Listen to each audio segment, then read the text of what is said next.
All right. Well, let's do a proper introduction because you and I know that we could chat endlessly. But I want to get the people that are joining us on board with what's going on and who you are and why we want to pay attention to everything that you have to say.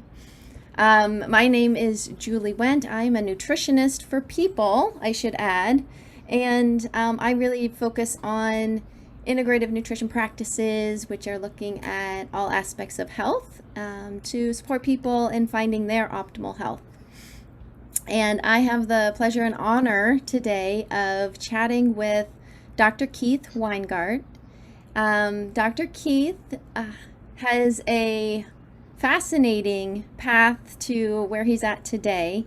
I want to share a little bit about his bio and then allow him to take it from there.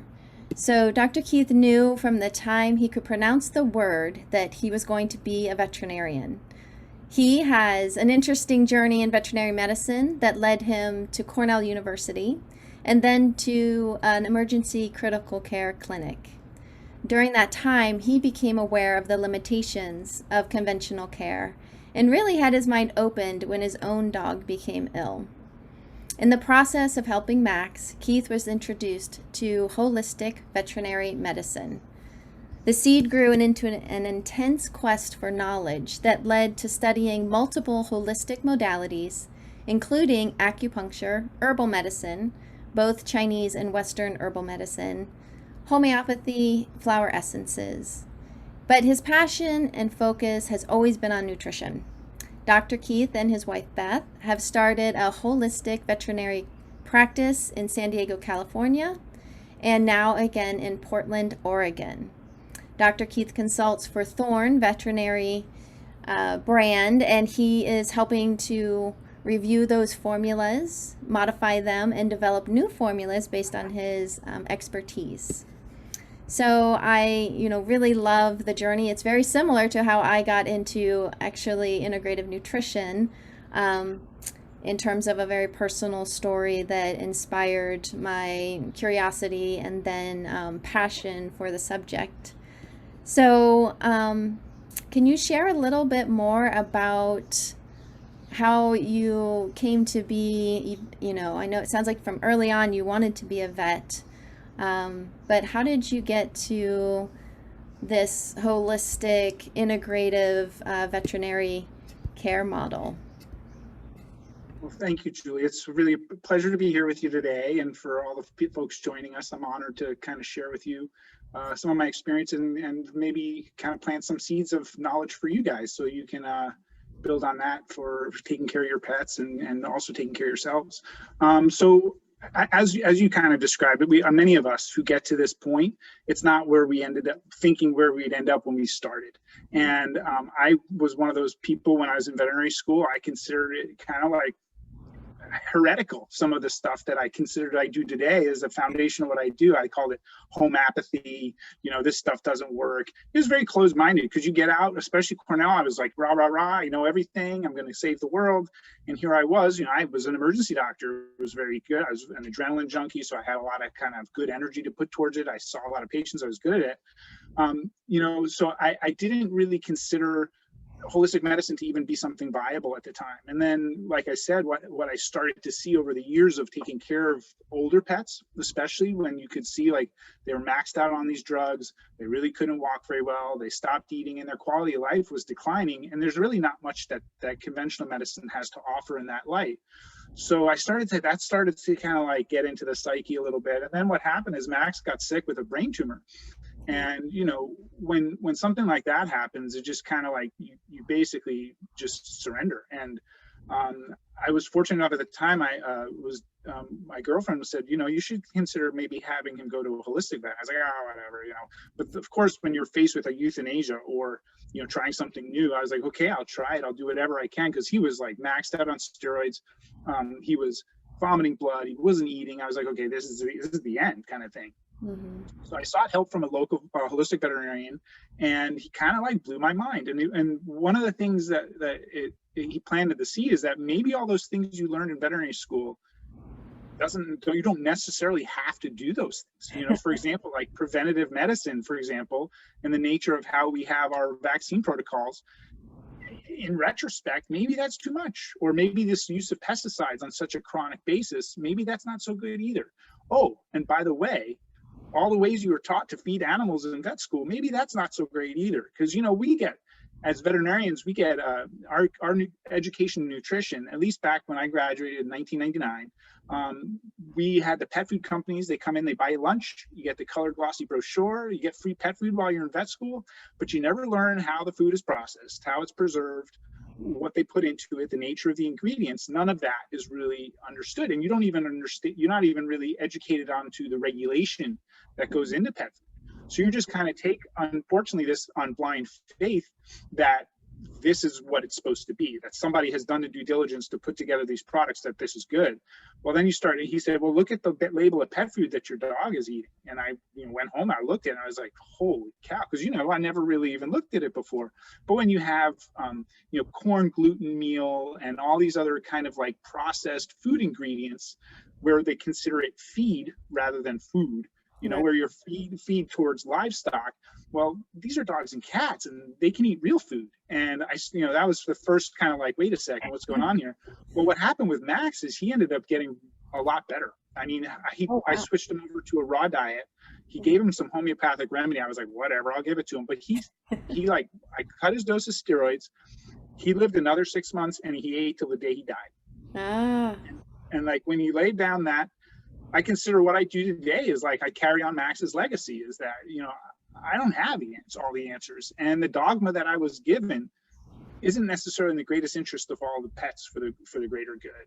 And, so on some level it opened my mind, but it really opened my heart and made me realize that there's a lot more out there that I don't understand. It was very humbling. And it started, this kind of a process where I try to check my ego at the door and think about what it is for the greater good of that patient that's in front of you rather than what I think that patient needs. So, it was an eye-opening, heart-opening, mind-opening kind of experience. And then, what happened from there is I caught the bug. And from there, I would go work my graveyard shifts at the emergency clinic. And then I'd go hang out at this guy's front porch as he was taking cases. And I'd see these really sick animals who he would start with. And he'd do his thing with the food and homeopathy and this and that, acupuncture. And acupuncture is a great modality for you to begin with, what he would tell me, because it kind of broaches, right? You can kind of do a little bit of both, and you can look at it from both medical systems, and they actually help each other. So in that process, I said, okay, well, karmically, the International Veterinary Acupuncture Society was offering their certification course in San Diego that year. And I was like, huh. And I talked to the emergency doctors, what I worked for, the owners of the practice, didn't want to lose me as an emergency doctor. So they actually paid for me to take the acupuncture class. Oh, nice. Yeah. So I got to get all that kind of training, and it was really intense, but it was really amazing. And kind of just to think about health and disease from a very different perspective. And to kind of, it started to open a little bit more doors for me to understand like pattern imbalances and how things happen in patients, and maybe looking at it from a different perspective can actually allow us to prevent the disease or even to help them without suppressing. That's a lot of the nature of conventional medicine, is to push the disease down. We have a symptom that comes out, it's expressed, like a vomiting patient, diarrhea, skin reactions, all these things. We see it, we're like, oh no, the client brings you in, we got to make it go away, right? So we give them a medicine for vomiting, we give them a medicine for diarrhea, but on some level, you're not respecting the information the body's giving you. Right. And in that process, what you're doing is you're just tamping the disease deeper. And what happens is it just manifests some other way. So that skin problem then becomes a liver problem. Or you have that something that the body was working so hard to put to the surface of the body, and now it's a gastrointestinal issue. So, the Chinese medicine, the acupuncture piece of it, started to make me see that, and that's kind of the holistic paradigm. Is like the body tries to heal itself. The vital force is strong, and you're just trying to encourage and support that to do its thing. And that's where I think I got into the whole food as medicine, because I believe strongly that the food that you put in your body and our animal's body is the most important medicine that they take into their body on a daily basis. Okay. And if that's the case, we should put a lot of our effort into what we put in their bowl and what are they eating. And that, like, the first step is, you know, to say, when people come in, and because a lot of people are like, I feed this kibble diet. And honestly, I almost never advocate for a patient to eat a kibble diet. That's the honest truth. I mean, I have a lot of clients who still do it because of ease of application. It's convenient, it's easy, right? So you can throw the kibble in the bowl, you don't worry about it, you go about your business, and they make a nice poop from it. You know, I think that's the biggest selling point, is they have a nice log that the owner can pick up and say, oh, it must be good diet, you know? But honestly, they put a lot of research in to figure out how to make that food make a nice poop, right? It doesn't mean you're feeding them good food, it just made a nice poop. So so I think so what I tell clients is that do your best to feed the most wholesome, real food that you can for your animal. And for some people, that's a kibble. That's fine, but let's make it be the best quality kibble. So be really critical about how you are analyzing the ingredient labels for these pet foods. Okay, so, you know, there's some things that I think are important for us to talk about. And I'm sorry, I tend to have diarrhea of the mouth. It's the New Yorker in me. So if I need to like stop or pause, or you want to ask a question, just be like, hello. So Yeah. So I think, you know, so that's like kind of like the nutrition piece. And I think that's so important. And that's kind of why we're here today. So, you know, really looking at kibble diets, there's the first thing we kind of have to look at is, how did this come about? I mean, when did kibble diets, were they first invented? You know, and I thought about that a lot, and I actually started to research it. And I was in a food therapy class when I was getting my certification in Chinese herbs. And it was interesting because the way it all plans out is the development of the kibble diet was actually supposed to be a short-term, you know, kind of fix in the face of like the Great Depression, World War II, where we didn't have enough food to feed the people. So we're looking at mass euthanization of animals if we don't figure out a way to cheaply feed these animals. So they came up with a cereal grain-based processed food that you could supplement with fish heads and other kind of offal type of stuff, offal, OFFAL, you know, things that we wouldn't necessarily eat ourselves per se in the human food chain. Those got put into this processed kibble. Well, guess what? It was so convenient and easy, and the consumer liked it, and it was inexpensive. And guess what? Like, they could take all the bad stuff that we don't use in the human food chain and put it into pet food. And lo and behold, they did. So then we had Alpo and Meaty Bites and all this kind of stuff came about. And in the process of that, there wasn't much regulation. You know, there was at some point, there was AAFCO, which if you read a pet food label, AAFCO is the American Association of Feed Control Officials. And that's basically like the industry regulating itself. Okay, so the people who are making the pet food got together and made their own rules. Right. You know, that's so always I mean, that's yeah, exactly. I don't see any problems for coming up with that, right? So, you know, and then there's a period of time where there's a lot of actually really bad stuff was going on, and you know, you had the 3D animals, the dead, diseased, and dying animals who were making their way into the food chain. And unfortunately, I think that some of that still happens. And we have a process that's used in the making of kibble diets and pet food called rendering. And what that is boiling down the body of the animal and these parts that we can't use to make something with really high heat to technically then burn out any sort of like pathogens. But in that process of doing that, you're basically, there's things that can kind of slip through the cracks, right? Where you have that cow who was euthanized who ends up in the food chain, or you have flea collars or euthanized pets who are getting rendered and then put back into pet food. Oh, if you read, and I mean, sorry to burst anybody's bubble, but if you read Purina Pro Plan, I just did this morning in preparation for today. I want to make sure I'm not going to missay something. In their ingredient list for the Purina Pro Plan, where you pay $70 for a bag of food, like one of the ingredients down the line is Animal Digest. Okay, I hate to break it to you, everybody, but Animal Digest is rendered dogs and cats and other animals, right? So animals that can't be used for the food chain, they boil them down, and they developed into this like digest, which is kind of like this end product of the rendering process that then they spray on the kibble, because guess what? It makes them want to eat it. Okay. So yeah. So I mean, I guess the point is like, be really critical about what's going into there. And so, you know, there has been now things put in place. The FDA is trying to do a better job. There's been some changes in 2011 where they're actually trying to have better oversight of what's going into these feed. But again, we're looking at it as feed rather than food. Yeah. So the nature of the ingredients that goes into these processed kibbles oftentimes are like food, kind of like food, where, so Right. example, as a nutritionist, you probably get this is like the gluten meals, right? You have corn gluten meal, wheat gluten meal. So it's really cheap energy source, but it's not very good for the patient. And the Mhm. other thing we have to remember is that a lot of these cheap kind of food sources go through, they're non-organics, not sustainable, very highly GMO type of crops. So you're also essentially introducing things like glyphosate into your food. Okay. And glyphosate is, herbicide we know that is very prevalent, and it's unfortunate. It's very heavily into the pet food chain. And the only way that I can think of to kind of circumvent that and really be ensured that you're feeding what you should be feeding is to be able to look at a label and read it Right. and see food there, right? So That's what I tell my patients too. Like, if you can't yes, pronounce it, you probably shouldn't eat it. exactly. It's the same thing with animals, and that's the thing that's so stunning to me. So this is funny, is that I didn't,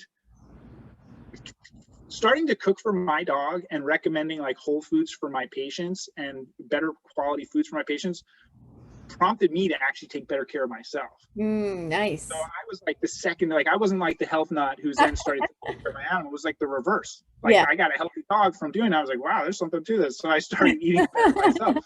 So, and I think that that's how things shift like that. And I think, a lot of times people, like, for example, your clients or patients, they're coming to see you and they're getting into it. It's empowering to feed yourself in a healthy way. And Yeah. then what happens is that empowerment, it trickles down to the pet.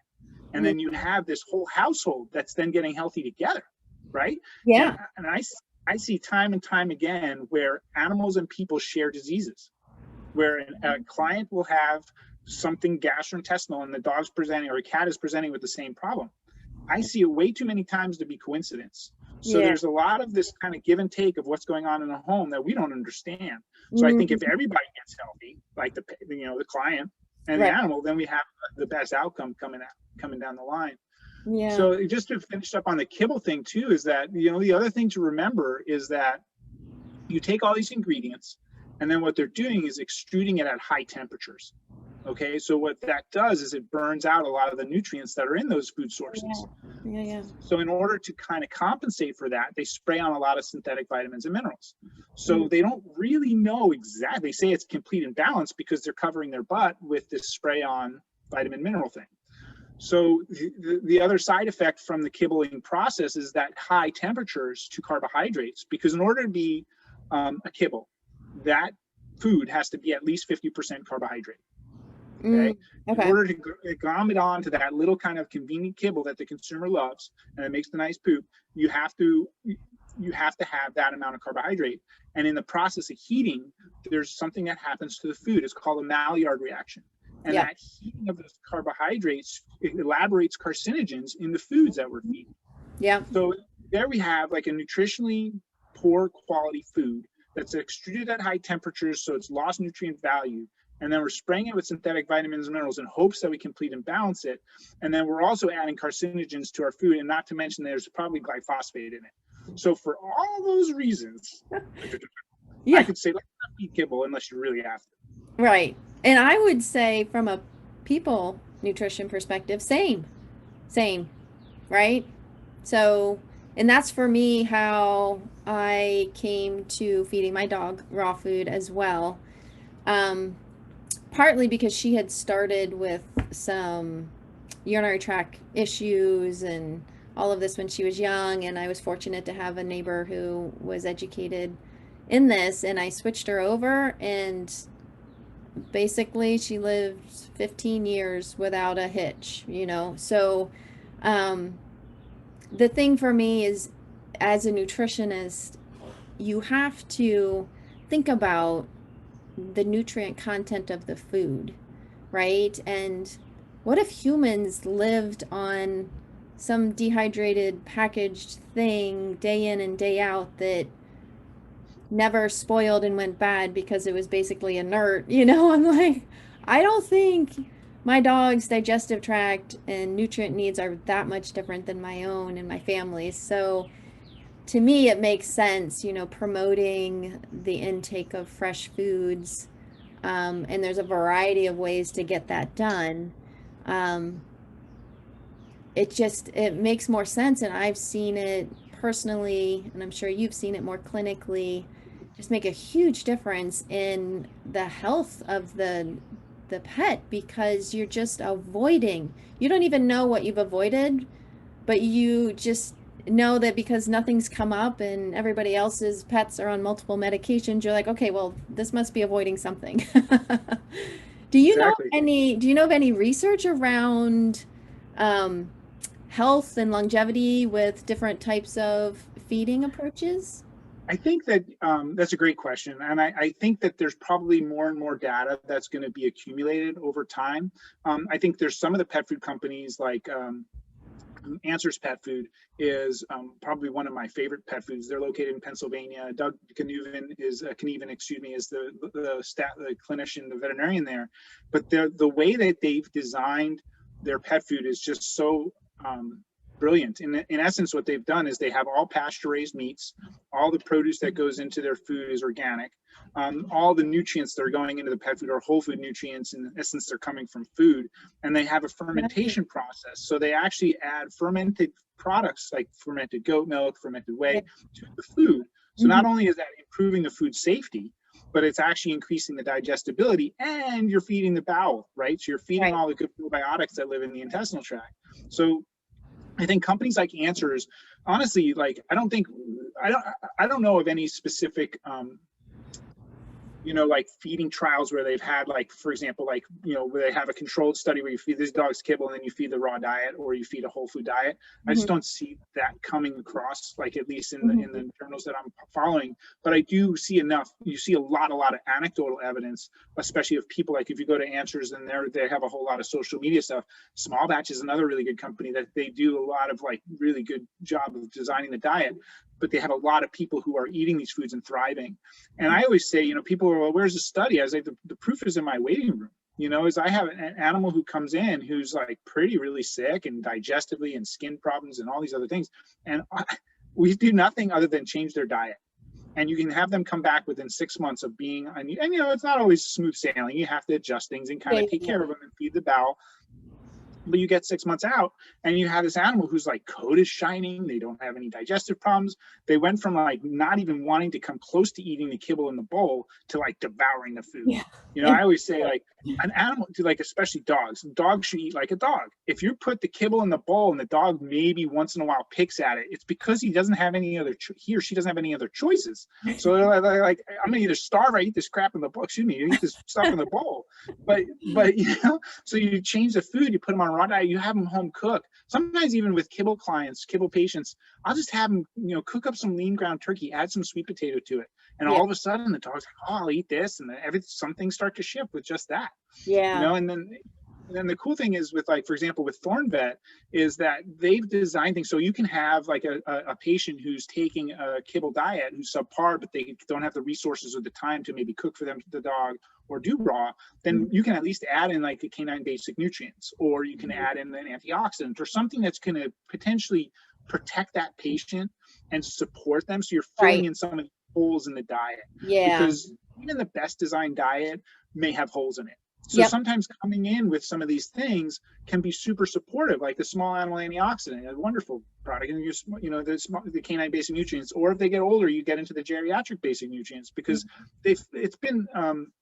I was turned on to Thorn in the early 2000s when I first started studying holistic medicine, and it was initially many more products, and they were designed by kind of what I consider the elders or the gurus in the holistic veterinary field. And they got together some of the bigger names that we to this day are kind of famous, and they put together these products. And many of them are brilliant in their design because they take so many different avenues of support and combine them together into one product that kind of works synergistically, Yeah. and where basically they're all supporting each other. So the whole is greater than the sum of one thing taken it by itself. Right. And, you know, they have like the foundational supports where you have the support for the gastrointestinal system, for the liver, for the immune system, for the heart, where it's just like kind of, I call it kitchen sink, where they have so many good things for so many different avenues of support that provides for that type of stuff. So those are ways you can kind of like circumvent or counteract some of the things that we can't, you know, the world's a toxic place. You know, I mean, look at, you know, it hasn't gotten any better. So the thing we have to realize is that, you know, the air we breathe, the food we eat, the water we drink isn't always very good, you know, or have the quality that we hoped it would. So things that we can do to protect and support our systems are going to be helpful. So I'm a believer in keeping things simple, but I think we have to, on an individualized basis, depending on how the animal's lifestyle is, what they're eating, you know, if they're taking drugs or chemicals, what are we going to do to support those patients? So that's kind of where it's at, the individualized thing. So I do recommend, you know, that folks find holistic veterinarians that are nearby you. There's a lot of us now, more than there ever was. You know, when I first started doing this 20 years ago, I was kind of like a baby doc, and there are all these kind of gurus, and I learned a ton from them. And those guys were the pioneers who like kind of laid down the road for us. But there's more and more people, just even in general practice, who I have clients. So my practice, the way it's structured is I don't do X-ray or surgery or blood work on site. The practice is very much like a home where people come in. Well, not right now with COVID, but it's like the 2 bedrooms in this home are my exam rooms, and then the kitchen is like our pharmacy. So we're not designed like that. So I was gonna say with this, but you know, it's I forgot what I was gonna say with that, but well, I think we have actually one question. We have a couple questions from sure. one of our people that kind of ties into what you were saying. The first one is kind of specific to the canine basic nutrients that you just mentioned. They've been feeding their pet. I can't tell if it's a dog or a cat. That I guess the canine basics, and then it was recently changed to a powder form using flaxseed. And Maddie has recently developed pancreatitis shortly after. Any comment or like association, the flaxseed, would that have anything to do with the pancreatitis? So pancreatitis is kind of like one of those conditions that's a little bit multifactorial. So honestly, what you're going to look at more so in that particular situation would be what's the relative fat content in the pet's diet? What type of food are they eating? Many times, like animals who are, you'd be surprised is that we think, okay, like these higher fat raw diets would potentially precipitate more pancreatitis, but I don't necessarily see that the case to bear out. Where I think some of these animals who eat kibble diets are actually more predisposed to having pancreatitis, because on some level, the pancreas, so for everybody who doesn't really know this type of stuff, but the pancreas is an important digestive organ, okay, that lives in the abdomen next to the stomach and the intestine. And its job is, besides making insulin, is to make digestive enzymes, which go into a little tube into your intestine to digest your food. But if the pancreas becomes inflamed for whatever reason, those enzymes, rather than going into the intestine, they inflame the stomach, the intestine, and the abdomen. And it can be very debilitating. They get really sick. They can have diarrhea, vomiting. It slows everything down. There can be more serious complications too if it's left untreated. So one of the things that I think that precipitates the inflammation is lack of good blood flow. And that comes down to hydration. And many animals who are eating kibble diets are chronically, you know, they're dehydrated on some level because they don't have that fluid balance that you get from eating whole real food or raw food diets. Now, if your dog was eating the same diet and you switch the formula, I would be surprised if it was flaxseed. I mean, there's going to be some omega-6 component to that, okay? You're going to get some other nutrients from the flax seeds as well, but it would be surprising to me if that was the true trigger for the pancreatitis event. It could possibly be some other concurrent thing going on, or maybe there was something else that nutritionally was going on that could have precipitated that. But I would be surprised.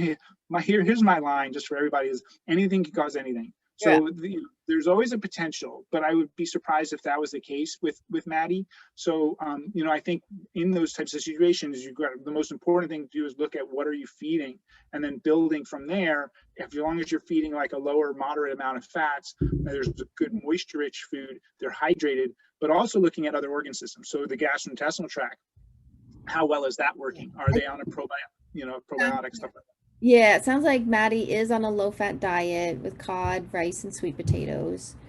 Indeed, a canine. And also sounds like there's some chronic IBS. So, sounds like there may have been some digestive comorbidities happening there. And it sounds like they've had some success with cranial sacral work. Do you do that? I don't do craniosacral, but I'm a strong believer in body work and energy work. So I have a chiropractor who's wonderful, who works with us. You know, I think the other thing is if you can find a veterinarian for Maddie who, you know, has some work with functional medicine in terms of like building her gut, because a lot of times pancreatitis isn't like a standalone. I think we oftentimes say, we knee jerk and say, oh, this dog has high pancreatic values, and we say, oh, it's pancreatitis. Well, sometimes it's the gut that's feeding into that too. Or in Chinese medicine, if you find someone who can practice like that, is we look at a pancreatitis and that kind of IBS stuff is, we call it either like there's spleen damp heat, or what I see a lot of is like the liver is out of balance. So we have what we call the wood element. The liver is over controlling the earth or your digestion. So you have this kind of dichotomy, and that's what a lot of IBS cases are. And the pancreas is really important in that digestive function. So if there's this accumulation of damp in the body, there's things you can do from a standpoint of building the bowel terrain, but also using herbs that are going to be helpful for draining that dampness from the body and moving the chi to relieve some pain and help the pet feel better. Yeah, it sounds like they have a homeopathic vet. So Okay, great. sure there's and you do some of that work too? Yeah.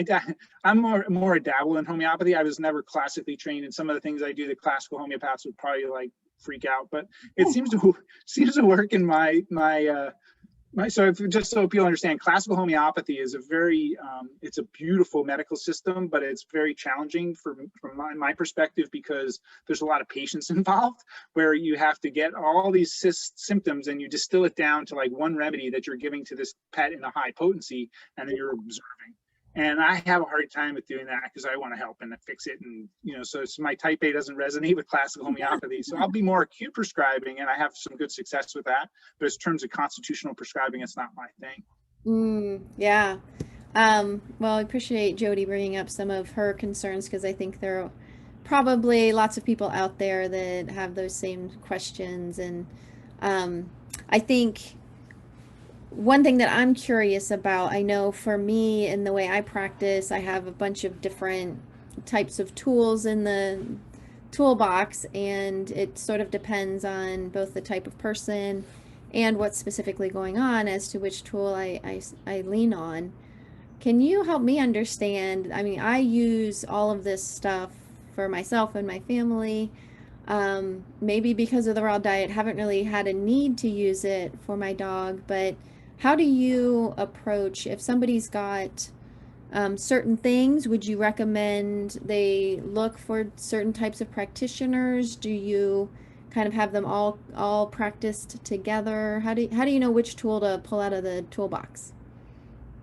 Yeah, it's a great question. And pretty much every modality that we use in humans, you can use in animals.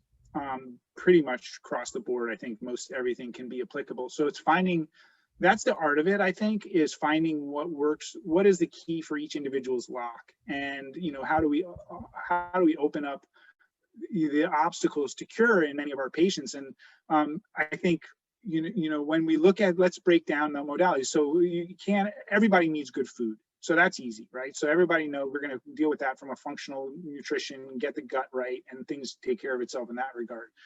That's where you also trickle in is what supplements and herbs can help support the GI. Because if we get the gut right, a lot of things take care of itself.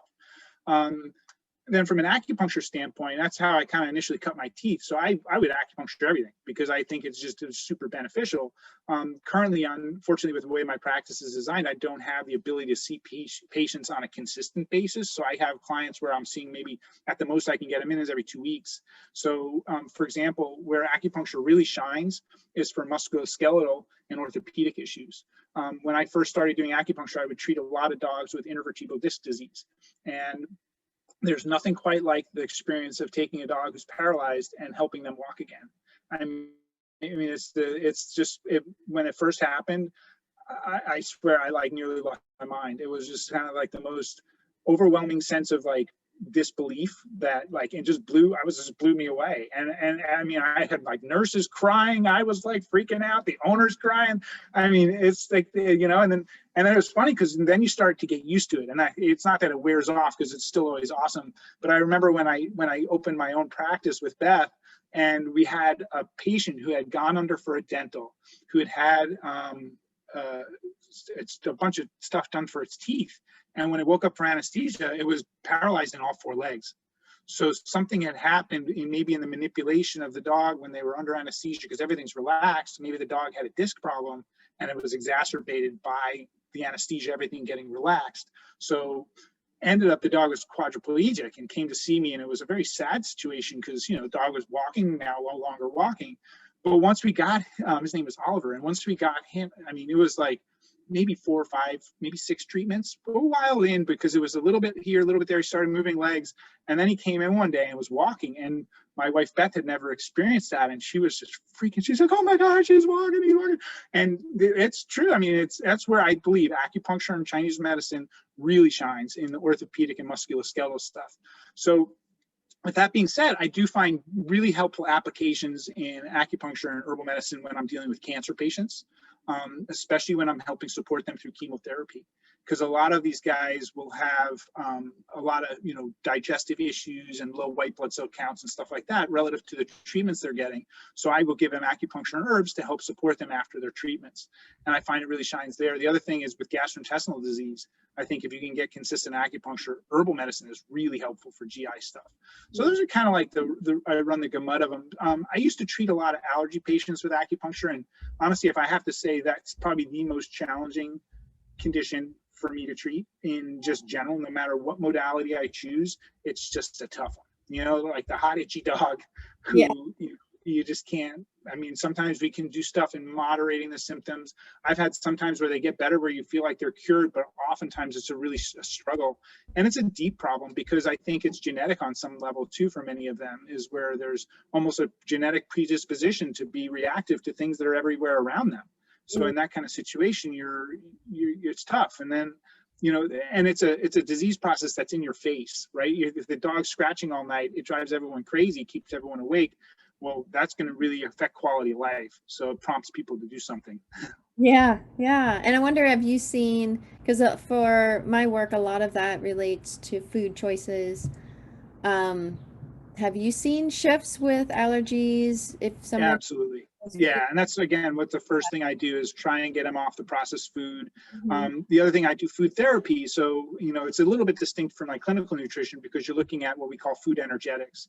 So I'll give you a quick example. Is like if a dog presents and they're like this kind of dog who's hot all the time, it's like tongue is red, it's like panting, and it's like 40 degrees out, and they're like they can't sleep at night, they're restless, they have insomnia, they have like this red itchy skin and a rash. They would be what I call a hot dog. Okay, so a hot dog like that, you need to feed with cooling foods. Okay, so we look at different proteins that have a cooling energetic. So rather, if you take a hot dog and you feed them lamb or venison, you're going to make it worse. Yeah. Chicken's going to make it worse, usually. So we feed like fish or duck or rabbit, maybe beef is more neutral. So those types of protein choices can help cool the system down of a dog who's really hot. And the other thing to remind yourself with this food energetics is that the more layering of processing that you do for a food source, you're adding energetic heat to it. So when you like kibble is super hot. So you take these dogs that are really hot and itchy and you feed them kibble, where guess what? It adds fuel to the fire. So I think like, cooling the system down, feeding a cooling diet with some fresh real food, vegetable, those things that can help kind of tamp down some of that energetic heat. Yeah, that's fascinating. I studied TCM nutrition as well, and so it definitely resonates. And um, I think we have a question that's sort of related this importance of the food and the food choices. I do think a barrier is the cost, right? So one of the barriers is definitely just like it's just harder, right? You have to have a little more bandwidth, and um, it takes more effort to get raw food for your pet. Um, it's also more expensive. Um, my grocery bill is, through the roof because I I feed myself and my kids and everybody's getting the good food to hopefully avoid medical costs down the road, right? So in some ways it's pay now, pay later. What do you think about, or what do you know in terms of the industry? I know you mentioned a couple of food sources that you like, and I'm going to look into those as well.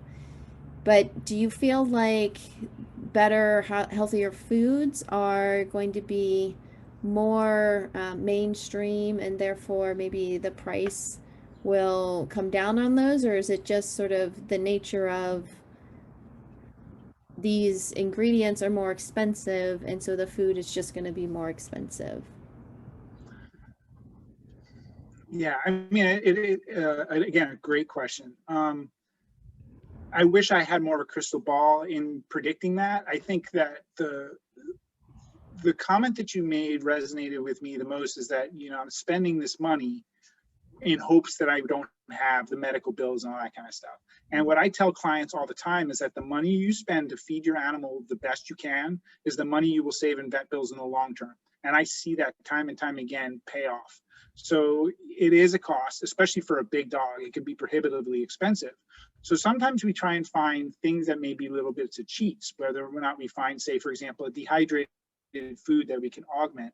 Some folks here in the Pacific Northwest and even in San Diego, they have raw food co-ops where they actually will have bulk sourcing of all these ingredients. And there's a lot of opportunities to do it yourself, where you're component feeding, where you have meat, organ, and bone, ground produce, and you're combining with omega-3 fatty acids and a helpful multivitamin, and you've basically constructed this diet on your own. Now, get some guidance. There's a lot of good resources online too to check out, but find a holistic veterinarian, honestly, because it's helpful. Because when things backfire, it's nice to have someone in your corner who's not going to give you the whole "I can't believe you fed that right." So just remember, be an advocate for your animal. Is just because you're trying to give them healthful options to feed them doesn't mean you're doing something wrong. Okay. And if your veterinarian is browbeating you and giving you a hard time about it, maybe you find a different veterinarian, or you just stand your ground and be like, I'm trying to feed my dog the best I can. Are you going to help me with this? So that maybe they can look into how can they support you in that, because that's what our job as veterinarians is, really to help give you information, and then you make a good informed decision.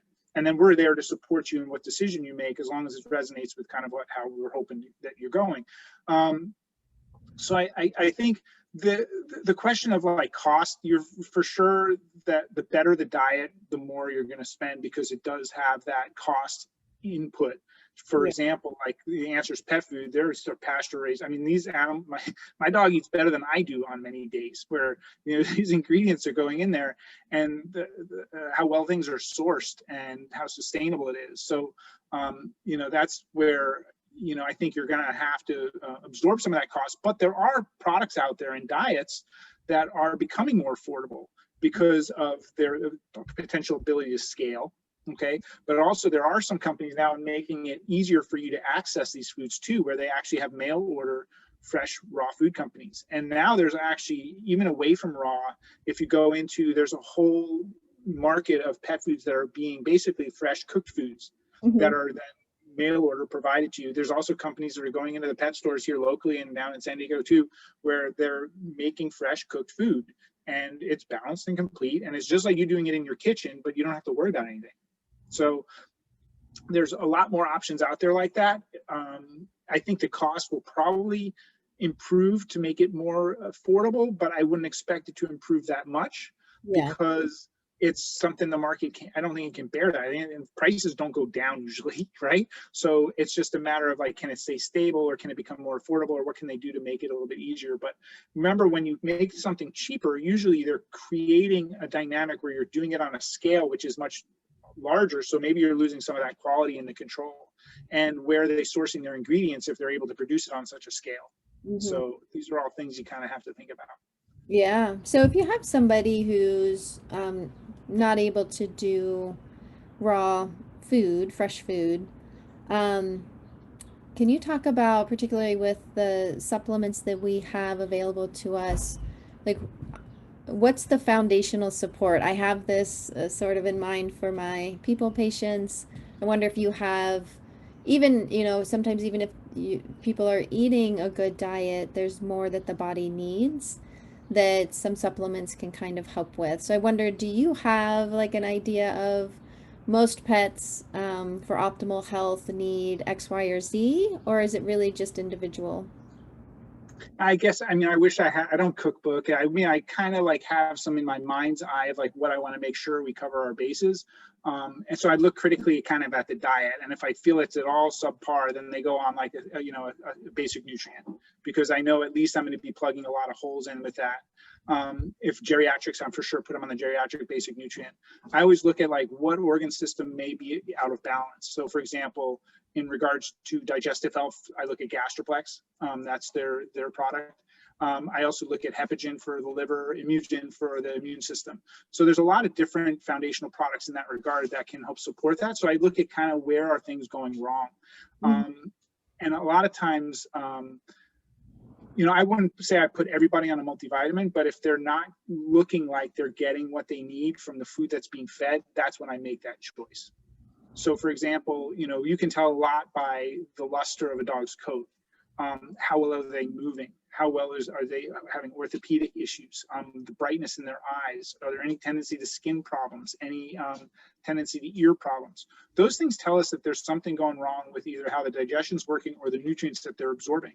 So there are clients who make home prepared foods and don't necessarily do a good job of making sure to cover all their bases, and there's going to be excesses and deficiencies. So when we have a situation like that, I always tell people, remember, variety is the key. It's like, for example, in your family, Julie, I don't think you sit down and make sure on every meal that you're eating that you have this spreadsheet with making sure you check all the boxes of your different nutrients and your vitamins and minerals. It doesn't happen. I've never done that. So I think what you do is you try and balance the diet over time with the variety and diversity of the foods that you're feeding. So if we get into this rut of feeding the same kibble day in, day out, you're going to have excesses and deficiencies. It's guaranteed, even if it's complete imbalance, because you can't have that little Shih Tzu who's 10 pounds and the Great Dane who's 100 pounds or whatever, getting exactly the same array of nutrients to support these completely different, energy, almost different species, right? So you kind of have to look at, I look so much at like really becoming an observer, especially as a pet parent, is like, they have good energy? What's their vitality? Are their eyes bright? Like, you want to see the joy in their eyes. You want to look at the coat, and it shouldn't have like large flaky dander. You shouldn't have patches of dry skin. You shouldn't have a lot of itchiness. They shouldn't have that doggy smell. When you smell that kind of, when you go pet a dog, you want to go wash your hands afterward. That tells you something's not right. So that's where we come in with some of these things like the Thornvet products, where you can say, okay, there's like that, like the dog who has chronic, like the IBS, well, maybe we put them on Gastroplex, right? Because that's going to be foundational, reduce inflammation in the intestinal tract. It has a couple of different strains of very stable probiotics. The Bacillus coagulans and the Saccharomyces boulardii are both really helpful to help balance the gut and reduce the amount of yeast and bacteria that tends to overgrow on the surface of the body, like in the ears and the coat and stuff like that.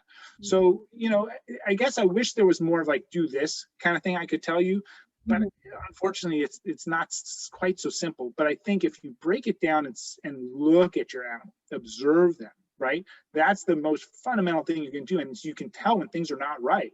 And then, okay, what's the first piece of medicine you put in their bodies are food. So if what you're feeding them is creating an undesirable outcome, then let's overhaul that and look more critically at like, what are the basic things you're doing? Where are we lacking? And how can we build that? Because, giving them like the canine basic nutrient isn't going to solve all the problems if the diet's still terribly poor. right? So it's, it's not, don't look at it as a Band-Aid. It's a nice support, but you fundamentally have to get to the root of the problem, which is what are they eating? Mm-hmm. Yeah. Yeah. And for those, I mean, I think one thing that can be difficult is unless you've got training and or taken time to really learn it, I think our assumption is that if there's dog food and it's in a bag labeled dog food, that it has everything that it's supposed to have for a dog, like oversimplistic, but I think a lot of people with human food as well, how bad can it be if it's on the shelf, right? Is sort of the thinking. Like, um, Unfortunately, very bad, right? I know. So for me, I'm very preventative minded and always, know that by the time symptoms are showing up, that you've got a bit of work ahead of you usually to correct rather than, making sure that cellular health is in alignment, the patient has everything they need in terms of the building blocks for the cell to function. Therefore, a good functioning cell will create well functioning tissues, which create, well functioning organs, right? So it all kind of rolls up from those nutrient cofactors that we get through our food. And I think it can be a little disconcerting to feel like the pet store is full of food that's labeled for our pets but may not actually be providing that sort of foundational level of nutrients just because of the quality of it. Yeah, I mean, I agree, and that's where we've been misled, right? And it's almost been marketing, you know. I'm trying to, my brain is spinning to try and remember the name of it, but there was a Netflix documentary that came out that was all about pet food. It's going to drive me crazy. I'm gonna have to email it to you so you can share it with people. But it was like a 2-part documentary. I was actually even in it, I think, but I can't remember. Oh well. So, but there's been a concerted effort by those people, because essentially what you're looking at too is you have, in the terms of the pet food manufacturers, you have like 3 or 4 big companies that are then producing all the pet food. Right. Okay, so it's not even like you have like individual companies. It's like you can have one producer producing like food for like 7 different companies or something like that. So there's a lot of, and the thing is that they've gotten really good at figuring out how to even manipulate ingredient percentages so that you have the meat higher up on the label. Okay, so there's Oh yeah, like, that's the thing for human food too. If you take sugar and you use different types of it and break it into these, it doesn't have to be the first thing on the list, even though we all know it should be.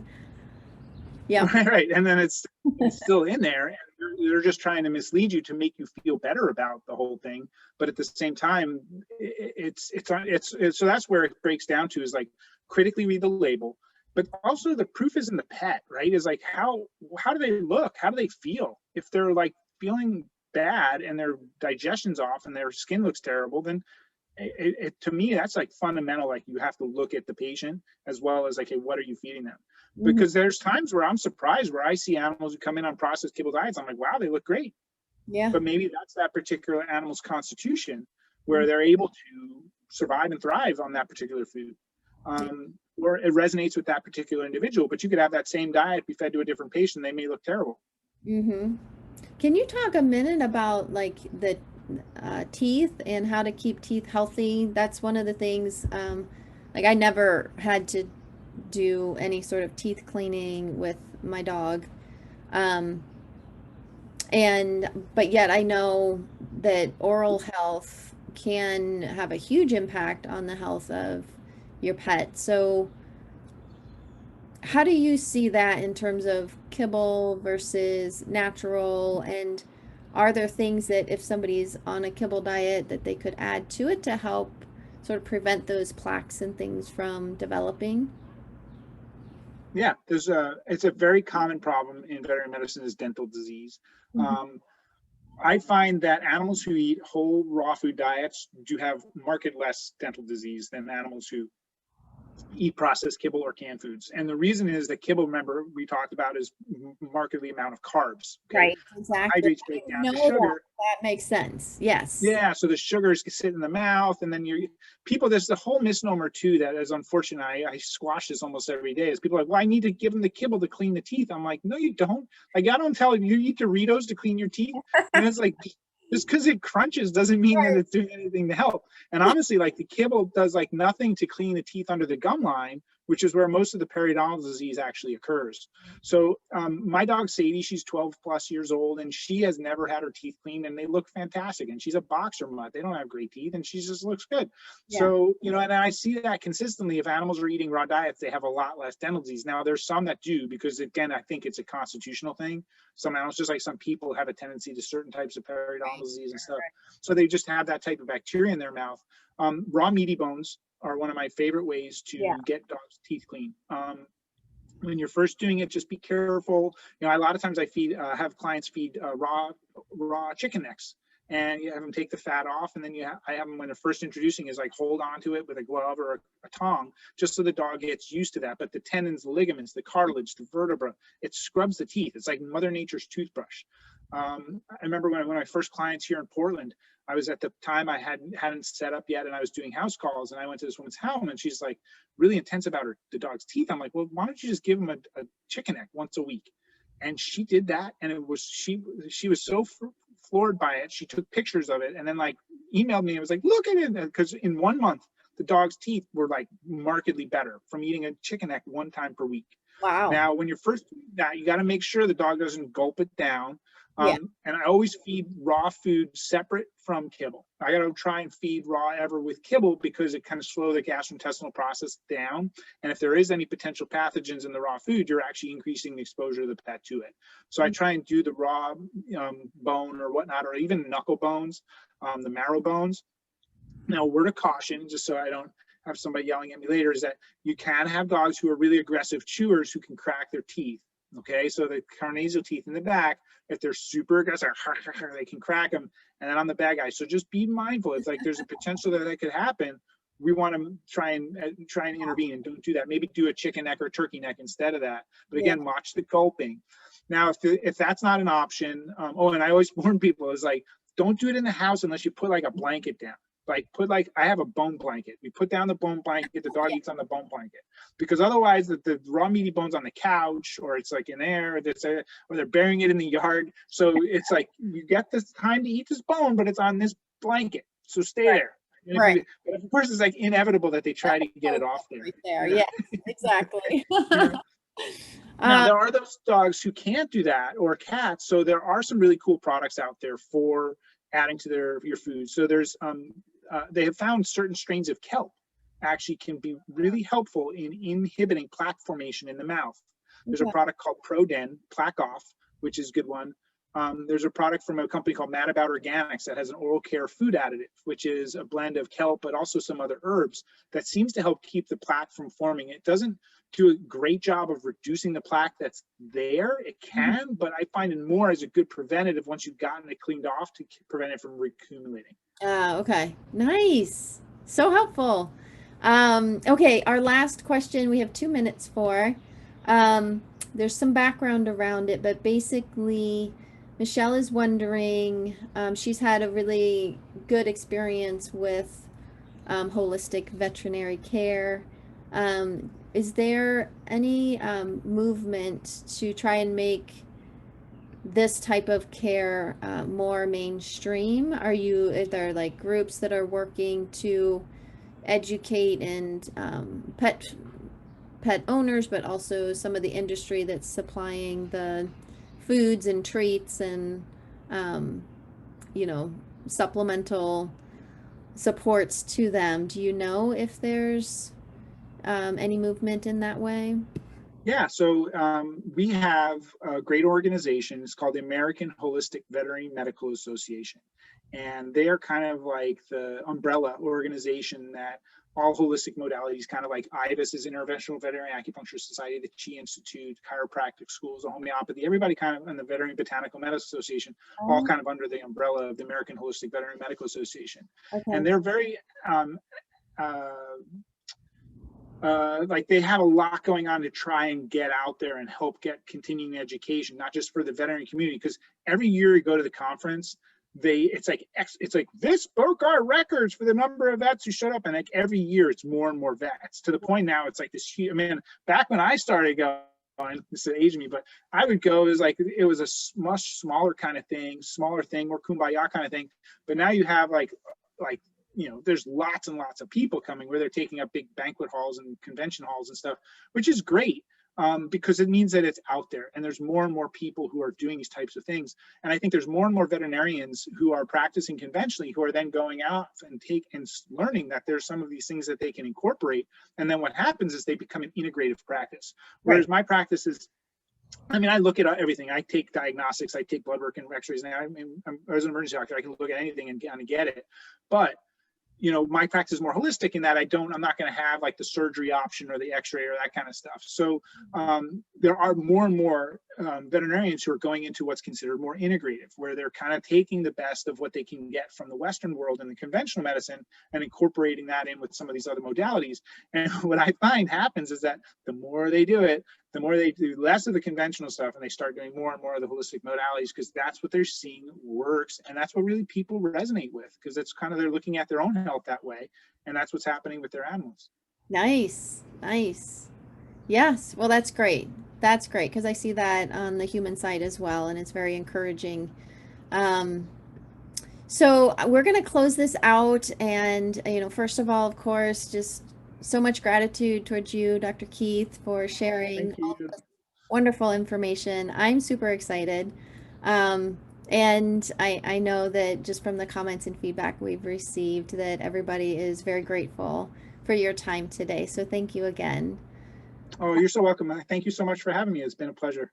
Yes. So we wanted to kind of celebrate this we have all of the Thorne Vet products on our website, and we're going to do a 15% off flash sale for Woohoo! that are joining us on Facebook and on the webinar themselves. So you'll see that on the website for the next day until about 4 o'clock tomorrow. And if you decide to sign up as a loyalty member, you get double points on all of the Thorne Vet products till the end of April. So you'll find out more information about all of that on our website, but that's our little thank you for everybody taking time out and joining us for this fantastic piece about pet nutrition. And oh my, can I have you back again sometime, because I have more questions? Oh, I'd love to. That'd be great. All right, perfect. So I hope you have a fantastic weekend, and really appreciate all of your knowledge and expertise. Thanks so much. You're so welcome. It's a pleasure to be here. Thank you so much. All Take right. care. Take care.